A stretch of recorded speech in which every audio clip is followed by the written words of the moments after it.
జగన్ గారు కామెంట్స్ చేయడం జరిగింది పవన్ కళ్యాణ్ గారి గురించి. మీరు చూసే ఉంటారు, కార్పొరేటర్కి తక్కువ ఎమ్మెల్యేకి ఎక్కువ అని. మీరేమంటారు? ఎమ్మెల్యేకి ఎక్కువ కార్పొరేట్కి తక్కువ అనడానికి పవన్ కళ్యాణ్ అనడానికి ఎవరో సరిపోరు అన్న. ఫస్ట్ ఆఫ్ ఆల్ జగన్ చేసి ఉండొచ్చు, మాకు అనవసరం అది. పవన్ కళ్యాణ్ అనే ముందు కొంచెం ఆలోచించి అనాలి. అర్థమైందా? One day Kalyan fan. అవునన్న, పవన్ కళ్యాణ్ ఫ్యాన్ నేను, పక్కా ఫ్యాను. ఓకే, పవన్ కళ్యాణ్ ఒక వన్ డే ఎమ్మెల్యే ఇవన్నీ అనడానికి సరిపోరు. పవన్ కళ్యాణ్ చేస్తాడు, కానీ ఆయన ఇలా వన్ డే ఎమ్మెల్యే ఇది దీనికి సరిపోరు, దానికి సరిపోరు, ఇలా చేసాడు అలా చేసాడు, దేనికి ఏం చేస్తాడు ఏం బిగుతాడు అని చెప్పి కొంతమంది ట్రోల్స్ చేస్తున్నారు. అవన్నీ పవన్ కళ్యాణ్ గారికి ఇంటికి మొక్కతో సమానం. ఓకే, ఆయన వస్తాడో వెళ్ళిపోతాడో, ఏం చేస్తాడో అరుస్తాడో కుక్క ఇవి అని చెప్పి కొంచెం ట్రోల్ చేస్తున్నారు జగన్ గారు. ఆయన ట్రోల్ చేసే ముందు ఒకసారి ఆలోచించుకోవాలి. ఆయన బతికేంత ఇవి అని చెప్పి కొంచెం అడుగుతున్నారు కదా పార్లమెంట్లోకి వచ్చి. ఫస్ట్ ఈయన బతికేంటో ఈయన చూసుకోవాలి. అంటే ఇప్పుడు జగన్ గారు అసెంబ్లీకి కూడా రావట్లేదు, ఒక రోజు వచ్చారు అంటే ఆయనకి ప్రతిపక్ష హోదా ఇవ్వట్లేదు అని చెప్పేసి అంటున్నారు ఆయన. మీరేమంటారు దానికి? అంటే ప్రతిపక్ష హోదా కావాలని ఇవ్వట్లేదా, లేకపోతే ప్రతిపక్ష హోదాకి ఓట్ షేర్ ఉండాలా, సీట్లు ఉండాలా? జగన్ పార్లమెంట్కి రాలేదని ఎవరు చెప్పారన్న? వస్తున్నారు, అసెంబ్లీకి వస్తున్నారు కదా, 11 నిమిషాలు ఉన్నాడు, వెళ్ళిపోయాడు. ప్రతిపక్ష హోదా దేనికి ఇవ్వాలి చెప్పు? ఆయనకి ఏం చేశాడని ఇవ్వాలి? అంటే నాకు 40% ఓట్ షేర్ ఉంది కాబట్టి ప్రతిపక్ష హోదాకి నేను అర్హుడిని కాదా అని చెప్పేసి ఆయన అంటున్నారు. సో మీరేమంటారు దాన్ని?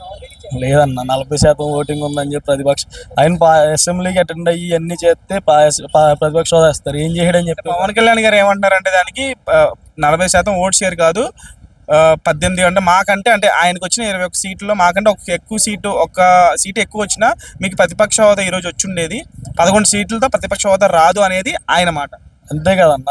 ఇప్పుడు ఆయనకి ఇస్తే 21 వచ్చిన పవన్ కళ్యాణ్ గారికి కూడా వస్తుంది కదా అధికారం. ఆయన మించి ఆయనలో సగం వచ్చినాయి, ఈయన ప్రతిపక్ష హోదా ఎలా ఇస్తారు? ఎవ్వరు కదా. ఈయన సగం వచ్చి ప్రతిపక్ష హోదా కావాలి, అసెంబ్లీలోకి వచ్చి 11 నిమిషాలు ఉంటాడు, వెళ్ళిపోతాడు, ఏం మాట్లాడు, ఏమన్నా అంటే ప్రతిపక్ష హోదా ఇవ్వాలి అప్పుడు వస్తానంటాడు. ఎలా ఇస్తారు చెప్పు? ఆయనకు ఉన్న దాంట్లో సగం రాలేదు, ఈయనకి 11 సీట్లకి ప్రతిపక్ష హోదా ఇవ్వాలంటే ఇవ్వరు, ఎట్టి పరిస్థితుల్లో ఇవ్వరు. అది ఎలా ఉంది కూటమి పరిపాలన? కూటమి పరిపాలన ఎలా ఉందన్న? ఇంకెంతకన్నా ఎవరు చేస్తారు చెప్పు? ఏం చేయాలి చెప్పు? జగన్ హామీలు ఇంకా అమలుపరచలేదు అనేది వైసీపీ చేస్తున్నారు కదా, ఏం చేయాలి? ఒకటి వన్ బై వన్ చేసుకుంటూ వస్తున్నారు. రోడ్లు అలా జగన్ చెప్పినటువంటి హామీలు 99% తీర్చారు, ఇప్పుడు వచ్చి హామీలు అసలు అమలుపరచలేదు అనేది వైసీపీ వాళ్ళ మాట. ఎందుకు చేయలేదు అన్న? ఇప్పుడు జగన్ రోడ్లు వేసాడు, 5 సంవత్సరాలు వేసిన రోడ్లు దానికి డబుల్ 6 నెలలు వేసారు రోడ్లు. కూటమి ప్రభుత్వం 6 నెలలు వేసిన రోడ్లు వాళ్ళు 5 సంవత్సరాలు వేసారు. వన్ బై వన్ చేసుకొస్తారు. ప్రభుత్వంలో అధికారంలోకి వచ్చి ఎన్ని రోజులు అయిపోయిందని చెప్పి మొత్తం అమలు చేస్తారు, చేసుకుంటూ వస్తారు. అన్ని కూడా 100 అంటాడు అన్న, అవన్నీ పట్టించి చేసుకుంటూ వెళ్తున్నారు. ఏం చేశారు? వీళ్ళు చేసిన దాంతో పోలితే కూటమి ప్రభుత్వం చాలా చేసుకుంటూ వస్తుంది. అంటే ఫైనల్గా స్టూడెంట్స్ ప్రకారం అన్ని చేసుకుంటూ వస్తారు. స్టూడెంట్స్కి జాబ్స్ పరంగా నారా లోకేష్ గారు స్టూడెంట్స్కి జాబ్స్ ఇస్తున్నారు. ఇప్పుడు అమరావతికి క్లియర్ అవుతే హైదరాబాద్లో కూడా సగం మంది ఆంధ్రాలో వచ్చి సెటిల్ అయ్యే వాళ్ళు చాలా మంది ఉన్నారు. చెప్పింది చేయకుండా హామీలు అమలుపరచకుండా అక్రమ అరెస్టులు చేస్తున్నారు అనేది వాళ్ళ మాట. అక్రమ అరెస్టులా చేసేది కూటమి? అక్రమ అరెస్టులు ఎందుకు చేస్తారన్న? ఎవరికి సరదా చెప్పు? అక్రమ అరెస్టులు వాళ్ళు చేసి తప్పులు బట్టే ఎవరన్నా అధికారులు మనం ఏదైనా తీసుకుంటూ ఉంటుంది.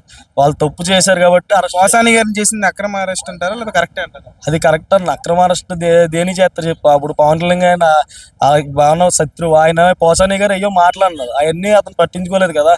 పట్టించుకున్నవాడు అయితే ఆయన అన్నయ్యనే తీసుకెళ్లి జైల్లో కూర్చోబెట్టించవచ్చు. ఎంత గ్యాప్ తీసుకుని ఎంత కూర్చోబెట్టి అంత చేయడు కదా, కావాలని చేసినాడు. ఆయన తప్పు చేశాడు కాబట్టి నిలబెట్టారు. అలాగే అంటే ఇప్పుడు జగన్ గారి ప్రభుత్వం ఉన్నప్పుడు ప్రత్యేక హోదా, పోలవరం, లాస్ట్ క్వశ్చన్, జగన్ గారి ప్రభుత్వం ఉన్నప్పుడు పోలవరం కూడా కంప్లీట్ అవ్వలేదు, ప్రత్యేక హోదా రాలేదు. మరి కూటమి ఇప్పుడు ఉంది, సెంట్రల్లో మోడీ గవర్నమెంట్ ఉంది.